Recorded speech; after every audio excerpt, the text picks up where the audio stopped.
Hello students, आज हम पढ़ते हैं अपना next chapter animals and there young once. Animals and there young once में हम पढ़ेंगे कि कैसे रिप्रोडक्शन होता है, कैसे नए ऑर्गेनिजम्स डेवलप होते हैं, रिप्रोडक्शन के क्या क्या मोड्स होते हैं। ठीक, तो आपको पता है लिविंग बींग्स में प्लांट्स भी आते हैं और एनिमल्स भी आते हैं। लिविंग बींग्स की कैरेक्टरिस्टिक प्रॉपर्टी होती है कि वो रिप्रोड्यूस कर सकते हैं।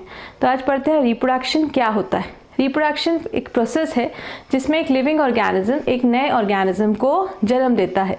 तो इसका अगर हम डेफिनेशन देखें तो process by which new living organisms resembling their parents. ठीक, इस प्रोसेस को हम बोलते हैं रिप्रोडक्शन। मतलब वो प्रोसेस जिसमें एक ऑर्गेनिज्म अपने ही जैसे ऑर्गेनिज्म को दोबारा से जन्म देता है, ऑफस्प्रिंग्स को प्रोड्यूस करता है।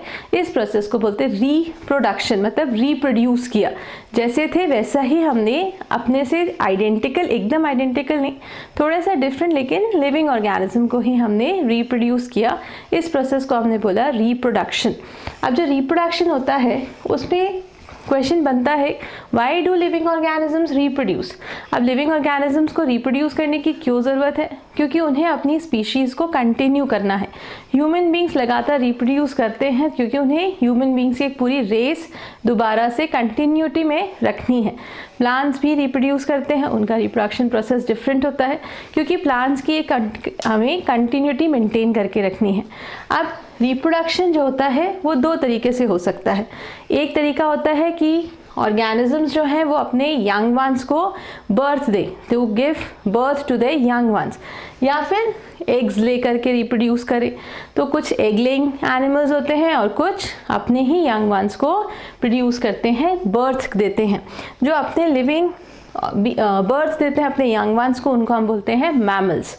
और जो बर्ड्स वगैरह होते हैं वो एग्स के थ्रू रिप्रोड्यूस करते थे, ले एग्स। अब मैमल्स क्या होते हैं, उनकी क्या प्रॉपर्टीज़ हैं?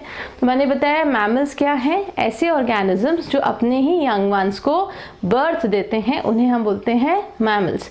जो मैमल्स होते हैं basically we are all are mammals. तो हमारी प्रॉपर्टीज़ आपको और मैमल्स में अगर देखना है तो मंकीज़ हो गए, काव हो गया, गोट हो गया, डॉग्स हो गए, ये सब मैमल्स की कैटेगरी में आते हैं। तो हम में क्या है, we have lungs to breathe, हम फ्रेश एयर लेते हैं, वी हैव दी लंग्स जिसके थ्रू हम रेस्पिरेशन करते हैं।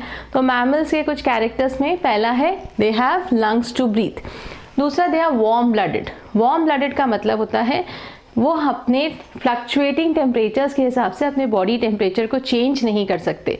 मैं अपना सर्दियों में अपने बॉडी टेम्परेचर को चेंज नहीं कर सकती, गर्मियों में अपने बॉडी टेम्परेचर को चेंज नहीं कर सकती, मैं एडजस्ट नहीं कर सकती उस आउटसाइड एनवायरनमेंट के लिए। अब क्योंकि हम चेंज नहीं कर सकते फ्लक्चुएटिंग टेम्परेचर को, तो क्या होता है, तो हमारे पास हेयर्स होते हैं। जो बाकी एनिमल्स हैं उनके पास भी हेयर्स होते हैं, तो उनकी जो बॉडी होती है they are covered with hair so as to adjust with the changing body temperatures, so their bodies are covered with hair. तीसरा, we have well developed brains. Human being सबसे ज़्यादा इवॉल्व हैं, ठीक, क्योंकि हमारे पास जो ब्रेन्स है वो बहुत ज़्यादा हमारा डेवलप्ड है। So we have well developed brain and we also have external ears. ये इनको हम बोलते हैं एक्सटर्नल ईयर्स। हम साउंड को कैप्चर कर सकते हैं, हम साउंड को ट्रैप कर सकते हैं। We have the higher capability of hearing.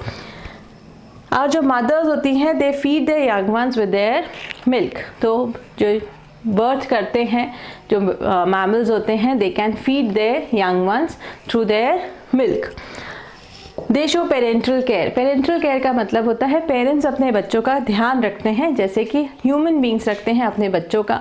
वैसे ही आपने मंकीज़ में भी देखा होगा, काव में भी देखा है, गोट, डॉग्स, इन सब में पेरेंटल केयर देखने को मिलता है। तो they all come under the category of mammals. लेकिन कुछ एक्सेप्शंस भी हैं जिनको आपने बैट देखा होगा, चमगादड़। ठीक, चमगादड़ जो होता है वो नॉर्मली बर्ड की कैटेगरी में आता है, लेकिन वो एक मैमल है क्योंकि बैट भी अपने यंग वन को बर्थ देता है। दूसरा, whales and dolphins. Whales and dolphins come under fishes.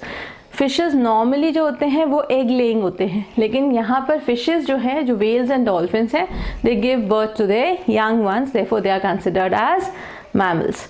Now in the next video we'll be studying about the egg laying organisms, that is birds. So stay tuned, keep learning, keep watching. Thank you.